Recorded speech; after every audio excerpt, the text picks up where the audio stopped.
ఏం జరిగింది రామయ్య? అసలు గొడవ ఎందుకు వచ్చింది? నాకు తెలియదమ్మా. ఇద్దరూ గదిలో ఏదో గొడవ పడ్డారు. రాజాబాబు తనే పోతానన్నాడో పెద్దయ్య గారు పొమ్మన్నారో నాకు తెలియదమ్మా. బాబు బాబేడి? తాతగారు తాతగారు. నువ్వా బాబు? కూర్చో. నువ్వైనా వచ్చావు, సంతోషం. మా ఎండిపోయాడా? ఎందుకని? నువ్వు కోపడ్డావా? లేదు బాబు, వాడే నన్ను కోపడి వెళ్ళిపోయాడు. ఉండమని ఏడ్చినా ఉండలేదు. ఏమిటి డాడీ, అన్నయ్య ఎందుకు వెళ్ళిపోయాడు? మిమ్మల్ని ఎందుకు కాదనుకున్నాడు? కాదనుకున్నది వాడు, వెళ్ళిపోయింది వాడు. ఈ ప్రశ్న నన్ను కాదమ్మా అడగాల్సింది, వాణ్ణి. చూడమ్మా, మీ అమ్మ చనిపోయినప్పుడు మీ ఇద్దరిని చూసుకుని బతికాను. నువ్వు పెళ్లి చేసుకుని వెళ్ళిపోయినప్పుడు వాణ్ణి చూసుకుని బతికాను. ఇప్పుడు వాడు కూడా వెళ్ళిపోతే ఇంకెవరిని చూసుకుని బ్రతకాలి? ఎందుకు బ్రతకాలి? బాధపడకండి డాడీ, నేను అన్నయ్యతో మాట్లాడతాను. నచ్చ చెప్పి మనసు మార్చి మీ దగ్గరకు వచ్చేటట్టు చేస్తాను. ప్లీజ్, నేనేమి చెప్పలేను, చెప్పను. నన్నేమి అడగకు. నిన్నేమీ అడగనన్నయ్య, కానీ నేనే ఒక విషయం చెప్తాను విను. అమ్మ పోయాక మళ్ళీ పెళ్లి చేసుకుంటే సవతి తల్లి మనల్ని సరిగ్గా చూడదని మళ్ళీ పెళ్లి చేసుకోవడం మానేశారు ఆయన. తల్లి లేని లోటు పెంపకంలో తెలియకూడదని తనే తెల్లై మనల్ని పెంచారు. పెరిగొస్తున్న మనమే తన సర్వస్వం అనుకున్నారు. ఇలా జీవితంలో ఎంతో త్యాగం చేసి ఎన్నో సుఖాల్ని పోగొట్టుకున్న మన డాడీ ఈ రోజు నువ్వు ఇల్లు విడిచిపెట్టరాగానే ఎంత కుమిలిపోతున్నారో తెలుసా? అన్నయ్య, ఈ వయసులో ఆయన ఎందుకు బాధ పెట్టాలనుకుంటున్నావు? ఎందుకు ఒంటరివాణ్ణి చేసి శిక్షించాలనుకుంటున్నావు? ఎందుకు ఆయన గుండెల్ని గాయపరచాలనుకుంటున్నావు? ఎందుకన్నయ్యా, ఎందుకు? నీ మాటలతో నన్ను వేధించు. వెళ్ళిపో. వెళ్తానన్నయ్యా, వెళ్తాను. కానీ ఒకటి మాత్రం గుర్తుంచుకో, కారణం ఏదైనా దైవం లాంటి డాడీని బాధ పెట్టడం మాత్రం పాపం అన్నయ్యా, పాపం.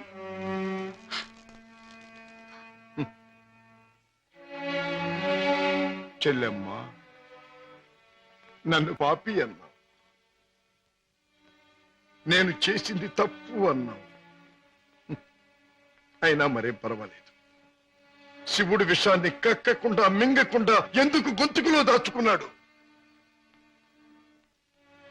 అది మాత్రం గుర్తుంచుకో. వెళ్ళమ్మా, వెళ్ళు. అవును డాడీ, ఎంత అడిగినా వెళ్ళిపోవడానికి కారణం మాత్రం అన్నయ్య చెప్పలేదు. కానీ ఎట్టి పరిస్థితుల్లోనూ ఇక్కడికి రానని ఖచ్చితంగా చెప్పేశాడు.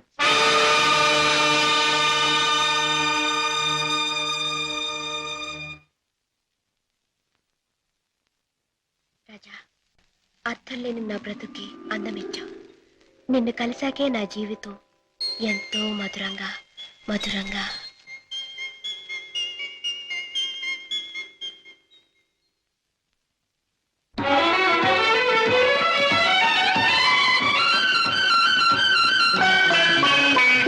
కిషోర్, వాళ్ళు బయటపడే సమయం దగ్గర పడింది.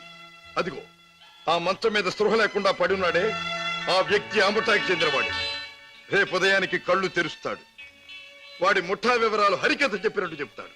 ఏదేమైనా ఇక ముందు ఆ గొడవలకు వెళ్ళకన్నయ్యా. పిచ్చి తల్లి, కంగారు పడకమ్మా, వెళ్ళిరా. వస్తాం బావా, నాతో ఎప్పుడు ఏ అవసరం వచ్చినా ఫోన్ చేయి. Thank you. చలో మేనల్లుడు, చలో. టాటా మావయ్య. టాటా. వస్తానయ్యా. అలాగే. ఇవాళ చెప్పిన పని నమ్మకంగాను చాకచక్యంగాను చేసుకొచ్చినందుకు ప్రతిఫలం అందుకోండి. జగ్గు, ఖాన్,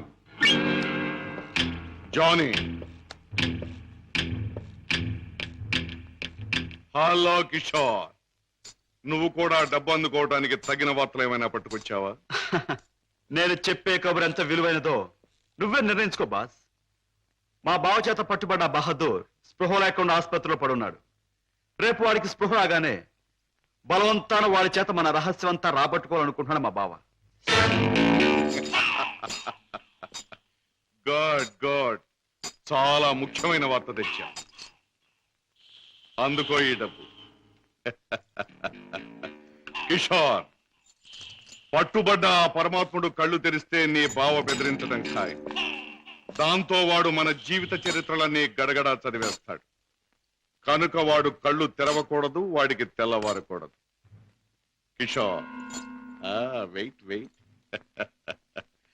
ఆ శుభకార్యం అంటే వాణ్ణి చంపే శుభకార్యం నీ చేతుల మీదుగానే జరిపిస్తే ఈ డబ్బంతా నీది.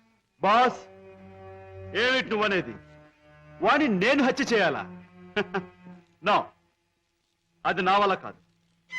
బాస్, నా గురించి నీకు బాగా తెలుసు. హత్యలు, రక్తపాతాలు, దొంగతనాలు, దోపిడీలు ఇలాంటి అఘాత్యలు ఏమి చేయని నీకు ఆ రోజు చెప్పాను. ఏ రోజు? నీ ముఠాలో చేరిన రోజునే. అడ్డదారిలో నడుస్తున్నా ఇలాంటి అఘాయిత్యాలు నా చేత చేయించలేవు, ఎంత డబ్బిచ్చినా సరే. All right, all right. అయితే మహాపురుషుడు అయిన నువ్వు మామూలు పని ఒకటి చేయి. ఏమిటది? ఉమ్.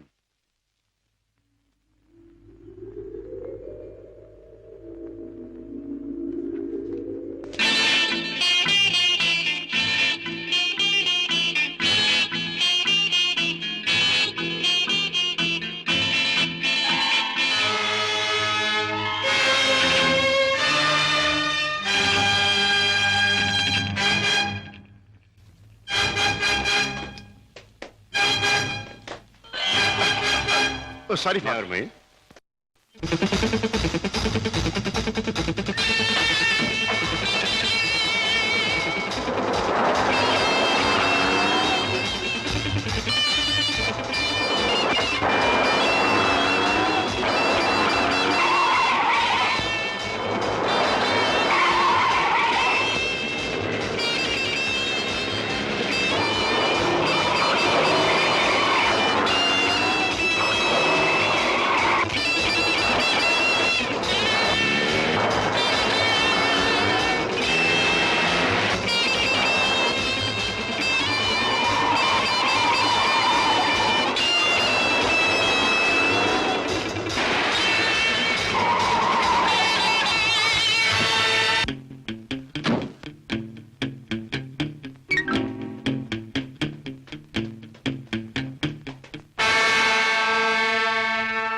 బాస్, నువ్వు అనుమానించట్లే మా బావ ఆ వార్డులో కాపు కాశాడు.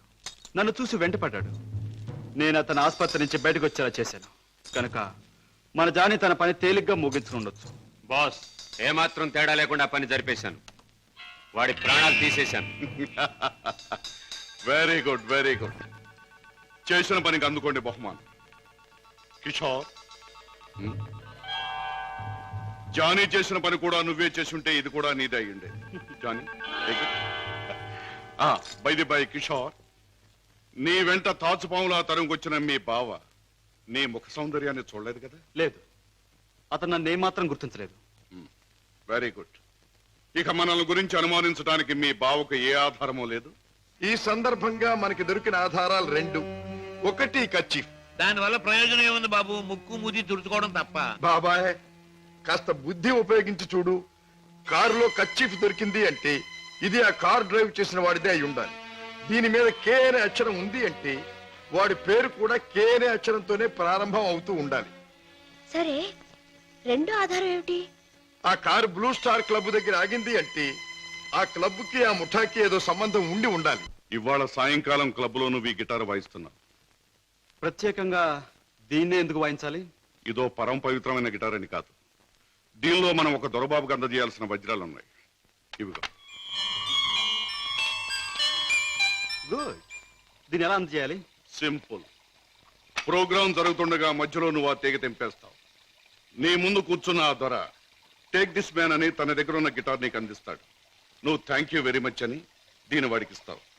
ప్రోగ్రాం అయిపోయాక నువ్వు టాయిలెట్స్ లోకి వెళితే వాడు డబ్బు పెట్టి నీకు ఇస్తాడు. That's all. ఓకే?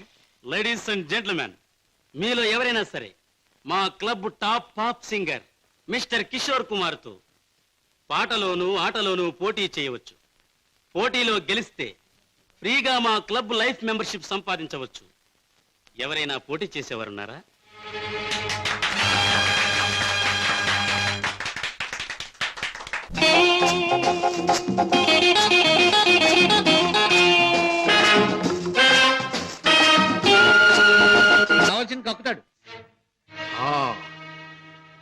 సరిగ్గా గుర్తు చేశాం. ఆ ముఠాకు సంబంధించిన మనిషి ఒకడు మనకు బాగా తెలుసు. ఎవరు రాజా? వాడే టాక్సీ డ్రైవర్ కేసులో మనం జైలుకు పంపించామే, డేవిడ్ జోన్స్. వాడు ఎల్లుండి జైలు నుంచి బయటకు వస్తాడు. వాడు స్మగ్లరే కనుక ఈ ముఠా విషయాలు వాడికి బాగా తెలుసుంటుంది.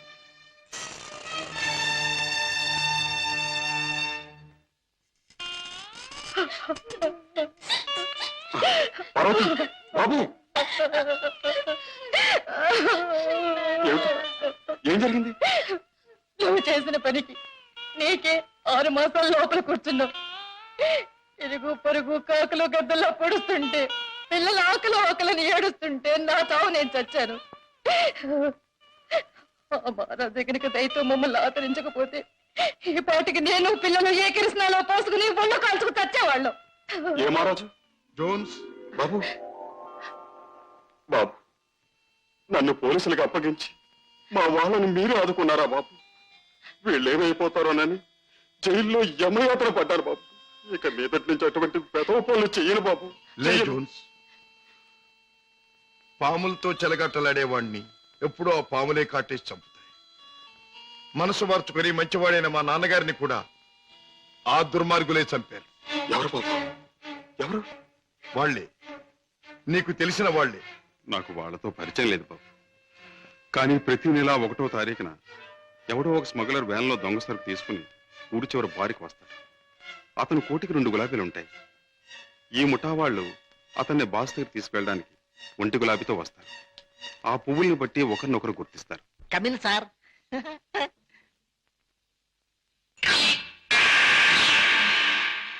ఏ బేరా సార్, ఆ గుండుగా టేబుల్ ఖాళీ చేయించు. అయ్యి బాబోయ్, వారు చాలా కోపిస్ట్ లాగా ఉన్నారు సార్. అంత మనగాడా? ఆహా, నేను ఊరికే మనగాడిని. హలో గోల్కొండ గుండు, మా బాస్ తిరుగులేని మనిషి వస్తున్నారు. ఈ టేబుల్ అర్జెంట్ గా ఖాళీ చేయను. ఆయన చూడు, ఆయన వచ్చారంటే డొక్క దించి డోల్ కడతారు. లే లే లే లే లే లే. బాస్, ఎవర్రా నా మనిషి మీద చేయి చేసుకుని కుంచాగాడు? చర్మం ఒలిచేస్తా. ఈ చిలగడ తప్ప జమాల్ కే డమాల్. రుద్రయ్య గారి అబ్బాయి భద్రయ్య గారి దెబ్బ ఎలా ఉంది? Rodra grabba Badra? Yeah. I'm Padre grabba Rodra. I see. Show me your identification. Here's mine. Nice to meet you. Thank you. Come, let's sit down and celebrate. Friend, మనం కలిసి ఈ సందర్భంలో కల్తీ చేయని సరుకుతో ఖుషి చేద్దాం. మత్తులో మొత్తమంతా మర్చిపోవాలి. ఒళ్ళుంది తప్ప బుర్ర లేదండి. తాగమన్నదల్లా తాగాడు, ఒళ్ళు మర్చిపోయాడు. పదరా, చల్ రే బెట్ట, చల్. తూ భీ చల్ బే. నేనెందుకు? వాడి కాపలా మేక్కి తినేస్తాడు. అమ్మో.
ఆ ముఠా వాళ్ళు వచ్చే వేళైంది.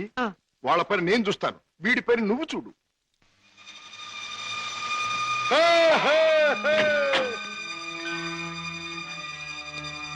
ఓ 2 గులాబీల వరా?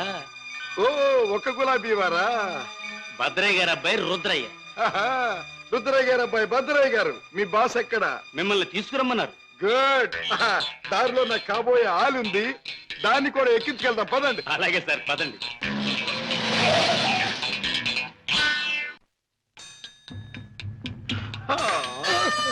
ఎట్టా గాది కింద పందికొక్కులాగా మీ బాసు దేశాన్ని బాగా దోషినట్టు ఉంటాడు. ఓహో, మా గొప్ప రహస్య స్థావరం కట్టిండు. బాసుని గురించి కొంచెం మర్యాదగా మాట్లాడండి. షో! రుద్రయ్య గారి అబ్బాయి భద్రయ్య ముందు మంచి చెట్లు మాట్లాడకపోయి కొంచెం వాయించేయగలను. ఎలాగ మావా చూపించవా చూపించవా? ఎలాగో చూపించమంటే ఒకటే రచ్చే, వంచడం అంటే ఇలాగే, వాంచడం అంటే ఇట్లా. పదవే నా కత్తులు రత్తి, ఆ బాస్ గాడు వచ్చేదాకా కుర్చీలో కూర్చుదా పద. అది మా బాస్ కూర్చునే చోటు. అక్కడ కూర్చుని ఆయన అవమానం చేయకూడదు. షో! రుద్రయ్య గారి అబ్బాయి భద్రయ్య ముందు అది చేయకూడదు ఇది చేయకూడదు అని కుయ్యకమే కుయ్యా, కాళ్ళు కిళ్ళు జారిపోగలవు. ఎలాగ మావా చూపించవా చూపించవా? చూపించమంటే ఒకటే రత్తే, కాళ్ళు అంటే ఇంతే. అరే డోంగిరే, ఇదిగో బే, రుద్రయ్య గారి అబ్బాయి భద్రయ్య వజ్రాలు ఇచ్చాడని మీ బాస్కి ఇవే. ఏమిటి జగ్గు నువ్వు అనేది? మన వాళ్ళు తీసుకొచ్చిన భద్రయ్య వజ్రాల స్పెషలిస్ట్. అవును బాస్, మనకున్న ఒకే ఒక వజ్రాల స్పెషలిస్ట్ శశిభూషణ్ రావు చనిపోయాడు గనక ఆ భద్రయ్య మన ముఠాకి ముఖ్యంగా అవసరం. అంతేకాదు, ఆ భద్రయ్య దారిలో వచ్చేటప్పుడు బంగారం లాంటి పిల్లని తీసుకొచ్చాడు బాస్. అలాగే పద వెళ్దాం.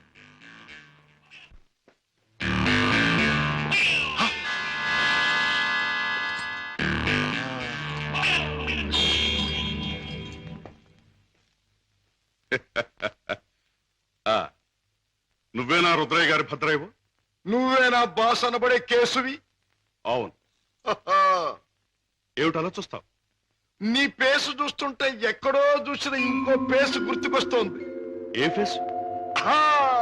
జూలో చూసిన చింపాంజీ పేసు, పంగరకర తీసుకుని పొట్టలో పొడిచిన. ఎలాగ మావా చూపించవా చూపించవా? చూపించమంటావుంటే నా రత్తి చూపించమంటా. నాతో మాట్లాడతావేంటి? నేను ఎవరినో తెలుసా? నేనెవరినో తెలుసా? భద్రాచలం తాలూకా క్షుద్రాయపాలెంలో హత్యలు చేయటమే నిత్య కృత్యంగా పెట్టుకున్న భాద్రపద రుద్రయ్య గారి అబ్బాయి భద్రయ్యనే. నా పేరు వింటేనే జైలు గట్లు తెరుచుకుంటాయి, గూండ్లాల గుండెలు ఆగిపోతాయి, రౌడీలు దౌడు తీస్తారు. నా యాల ఎవడైనా నాతో పెట్టుకున్నాడంటే కోడిమడి వచ్చినట్టు వచ్చి తలకాయ లసక్కన కత్తిరించేస్తా. ఎలాగ మావా చూపించవా చూపించవా? పీక కత్తిరించేస్తా. వద్దు రుద్రయ్య గారు, భద్రయ్య గారు, ఆ పని చేయొద్దు. మీరు చెయ్యగలరు అని నాకు తెలుస్తూనే ఉంది. లేదు మావా నాకు చూడాలనుంది. అవును, మరి నీకు చూడాలనే ఉంటుందమ్మా. ఎందుకంటే ఆయన కోడి మెడలాగా ఉంచి కసక్కన నరికేది నీ మెడ కాదుగా, నా మెడ. అందుకని నీకు బాగా చూడాలనే ఉంటుంది. నన్నేదైనా అన్నావంటే ముద్దిచ్చి గుద్దుతా. అవునే రత్తి, అది ఎట్టాగో బాసుకు చూపించు. అవునవును, అది మాత్రం చూపించు. చూపించినా? తొందరగా చూపించు. ఇదేమిటి, ముద్దొకరికి గుద్దొకరికినా? ముద్దిచ్చి గుద్దేది ఒకరినేం చెప్పలేదుగా. ఏయ్, అసలు ఎవరి అమ్మాయి? ఇదా నా ప్రైవేట్ సెక్రటరీ, అంటే బాడీ గార్డ్, అంటే కుడి భుజం, అంటే ఆలిన ఆలు, అంటే కాబోయే ఆలు. ఈవిడ నీ బాడీ గార్డ్? బాగానే ఉంది, కానీ ఏమిటి వేషం? పేరుకు తగదే యాసం. కత్తులు రత్తి ఎక్కడి నుంచైనా తీయొచ్చు. బాడీలో నుంచి కత్తి, ఇక్కడ కత్తి, ఇక్కడ కత్తి, ఇక్కడ కత్తి. అంతేకాదు, కత్తి కత్తిలంటే ఆటగత్తి. సూపు చూసినా బాకి సిన్న సూటిగా గుండెల్లో నుంచి దూసుకుపోద్ది. చూపించినా? అంతకంటే అదృష్టమా? ఏది చూపించు.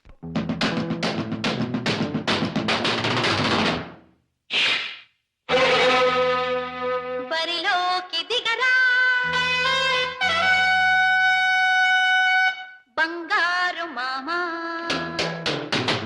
బరిలోకి దిగరా.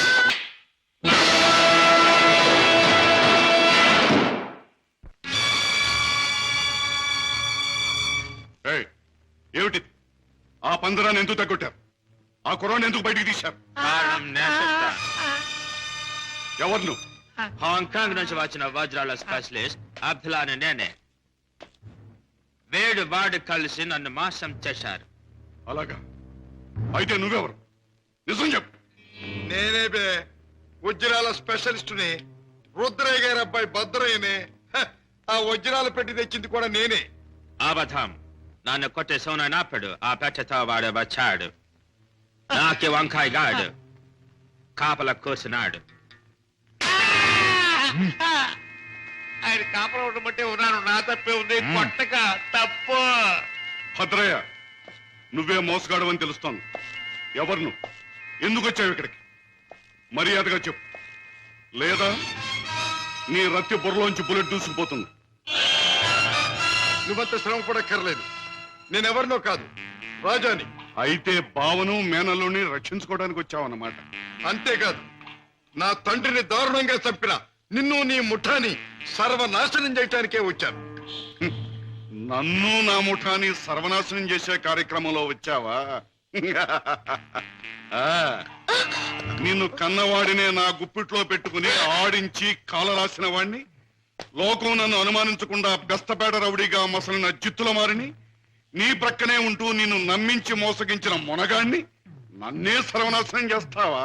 నాగులు, మంచి చెడుల పోరాటంలో తాత్కాలికంగా చెడుదే పై చేయి కావచ్చు, కానీ ఆఖరికి నిలిచేది గెలిచేది మంచి మాత్రమే. ప్రతి పాపాత్ముడికి పోయే రోజు దగ్గరలోనే ఉంటుంది. ఆ రోజు మాట ఎలా ఉన్నా ఈ రోజు మాత్రం పుణ్యాత్ముడవైన నువ్వు పోయే రోజు. పైకి వెళ్ళాక నీ డాడీ నేను అడిగానని చెప్పు.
నాగులు, మా నాన్నగారిని అన్యాయంగా హత్య చేసిన నీకు ఆ భగవంతుడు తగిన శిక్ష విధించాడు.